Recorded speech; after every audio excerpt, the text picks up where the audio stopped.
बिस्मिल्लाहिर्रहमानिर्रहीम। इमाम मूसा काज़िम अलैहिस्सलाम आइम्मा मासूमीन में से 7वें इमाम हैं। 7 सफ़र 128 हिजरी में आपकी विलादत हुई। आपका नाम मूसा और आपका लक़ब काज़िम है। और आपकी शख्सियत को समझने के लिए जो सबसे बेहतरीन इस्तारा है वो ये है कि आप आलम इस्लाम की एक बहुत बड़ी शख्सियत इमाम जाफ़र सादिक़ अलैहिस्सलाम के फ़र्ज़ंद हैं। और अल्लाह ताला ने इमाम जाफ़र सादिक़ अलैहिस्सलाम के बाद मसनद इमामत के लिए आप ही का इंतखाब किया, जबकि आपसे एक बड़े भाई भी मौजूद थे। एक मरतबा एक चाहने वाले ने इमाम जाफ़र सादिक़ अलैहिस्सलाम से पूछा कि मौला आपके बाद कौन इमाम होगा।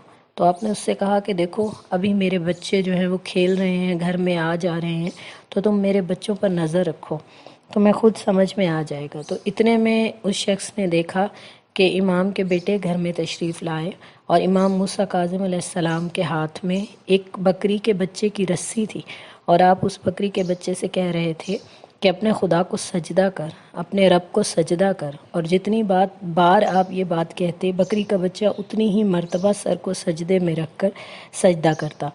तो उस शख्स ने जब ये देखा तो सुबहान अल्लाह पुकार उठे और कहा कि मैं समझ गया, मूसा काज़िम अलैहिस्सलाम जो है वो आपके बाद इमामत के रुतबे पर फाइज होंगे।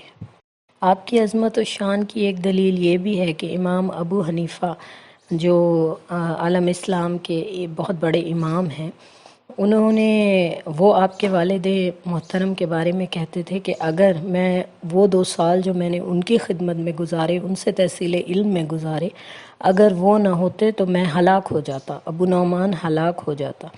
तो अब ज़रा अंदाज़ा कीजिए कि 2 साल गुजारने वाला जब इतने फ़ख्र से ये कह रहा है तो इमाम मूसा काज़िम अलैहिस्सलाम की क्या इल्मी शान होगी कि इन्होंने अपने वालिद गिरामी के महज़र में 20 साल गुजारे हैं, 20 साल उनसे इल्म हासिल किया है, 20 साल उनसे इस्तिफ़ादा फ़रमाया है।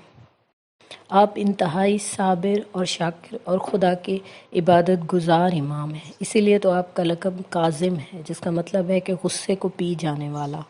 आपकी सारी ज़िंदगी ही कैद खाने में गुजरी। हुकूमत आपको कैद करती, बादशाह आपको कैद करता, फिर थोड़े अरसे के लिए छोड़ता, फिर कैद करता। एक बार आप कैद खाने में थे तो हाकिम वक्त के ख्वाब में मौला कायनात अली इब्न अबी तालिब अलैहिस्सलाम आए और इंतहाई शदीद गज़ब की हालत में उसे कहा कि देख, तू मेरे बेटे के कत्ल से बाज रह, अगर तूने उसे कत्ल किया तो न तू रहेगा और न तेरी ये हुकूमत रहेगी। तो जब उसने ये ख्वाब देखा तो वो इमाम के कत्ल का इरादा रखता था, तो उसने डर के मारे फ़ौरन इमाम को रिहा कर दिया।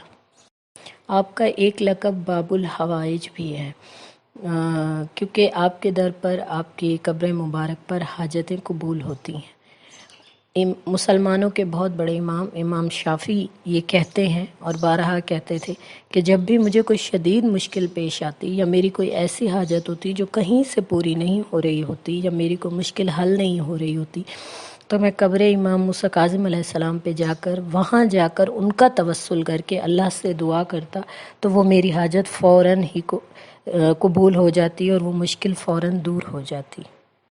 आपका एक चाहने वाला अली इब्नुल यकीन था। वो आपसे बहुत चाहत और मोहब्बत रखता था।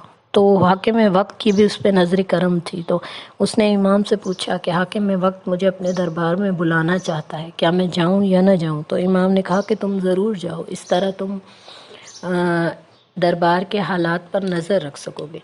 तो वो इमाम के हुक्म के मुताबिक दरबार में गया तो हाकिम वक्त ने उसे बहुत सारे तोहफ़े और तहाइफ से नवाजा और उसे एक कीमती लिबास भी अता किया। वो जब वापस आया तो उसने वो लिबास इमाम की खिदमत में पेश किया और कहा कि मौला, मैं ये लिबास आपको देना चाहता हूँ।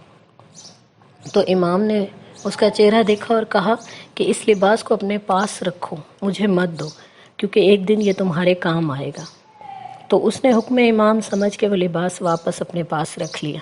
कुछ ही दिनों बाद उसका एक ग़ुलाम जो उससे नाराज़ हो गया था, उसने जाकर हाकिम वक्त से ये शिकायत की कि अली बिन यकीन, जिसको आप इतना नवाजते हैं, जिसको इतना पसंद करते हैं, ये असल में तो इमाम मूसा काज़िम अलैहिस्सलाम का चाहने वाला है और आपने इसे जो लिबास अता किया था वो इसने जाके इमाम को दे दिया है।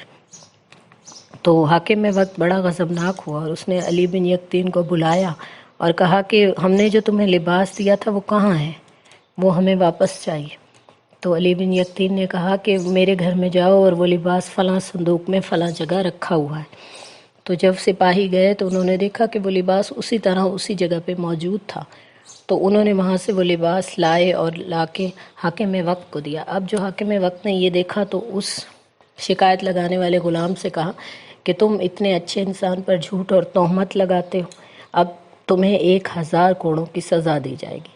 تو حاکم وقت نے اسے 1000 کوڑوں کی سزا دی، اسے کوڑے مارے گئے اور وہ چند ہی کوڑے کھانے کے بعد مر گیا۔ اور یوں علی بن یقطین کی قدر و قیمت حاکم وقت کی نظر میں اور بڑھ گئی، اور تب انہیں وہ مصلحت سمجھ میں آئی کہ جب امام نے کہا تھا کہ اس لباس کو اپنے پاس رکھو کیونکہ ایک دن یہ تمہارے کام آئے گا۔ 25 رجب امام کی شہادت کا دن ہے۔ امام علی مقام کو حاکم وقت نے قید کر لیا تھا، اور آپ ایسی قید میں تھے، اتنے بغداد کے تنگ و تاریک زندان میں آپ کو قید کیا گیا تھا کہ جہاں نہ آپ بیٹھ سکتے تھے اور نہ آپ لیٹ سکتے تھے، اور آپ سارا وقت عبادت الہی میں گزارتے تھے اور پروردگار سے مناجات کرتے تھے اور پروردگار کا شکر ادا کرتے تھے کہ پروردگار میں نے تجھ سے تنہائی مانگی اور تو نے مجھے ایسی تنہائی عطا کی کہ جہاں صرف تو ہے اور صرف میں ہوں اور میں تیری عبادت کر رہا ہوں۔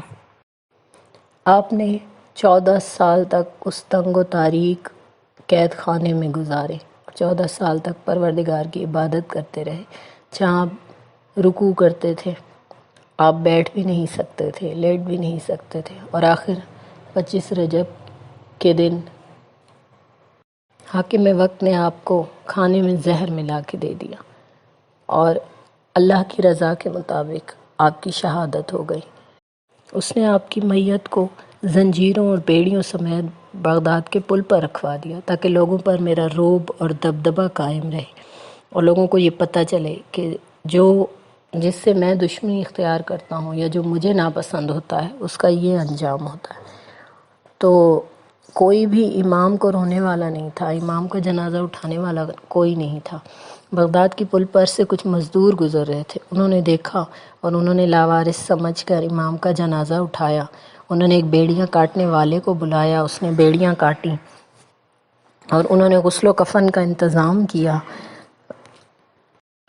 جیسے ہی انہوں نے غسل و کفن کا انتظام کر کے امام کا جنازہ تیار کیا تو امام علی رضا علیہ السلام اللہ کے حکم سے پہنچے اور انہوں نے آپ کی نماز جنازہ پڑھائی۔ آج 25 رجب کو ہم امام زمان علیہ السلام کی بارگاہ میں ان کے اس جد باب الحوائج امام موسیٰ کاظم علیہ السلام کا پرسہ پیش کرتے ہیں اور دعا کرتے ہیں کہ پروردگار عالم انسانیت جس مشکل میں ہے، جس پریشانی میں ہے، جو چاروں طرف سے خوف و ہراس پھیل چکا ہے، انسانیت تکلیف میں ہے، پروردگار تجھے باب الحوائج امام موسیٰ کاظم علیہ السلام کا واسطہ کہ جن کے وسیلے سے دعائیں رد نہیں ہوتیں، دعائیں ہمیشہ قبول ہوتی ہیں، پروردگار تمام عالم انسانیت کو اس موذی مرض سے نجات عطا فرما، دنیا کو امن و امان کا گہوارہ بنا دے، پروردگار امام موسیٰ کاظم علیہ السلام کے صدقے میں تمام بیماروں کو شفا عطا فرما، اپنے ولی عصر علیہ السلام کا جلد از جلد ظہور فرما، یا ارحم الراحمین بحق محمد وآلہ الطاہرین الہی آمین۔ اللہم صلی علی محمد وآل محمد وعجل فرجہم۔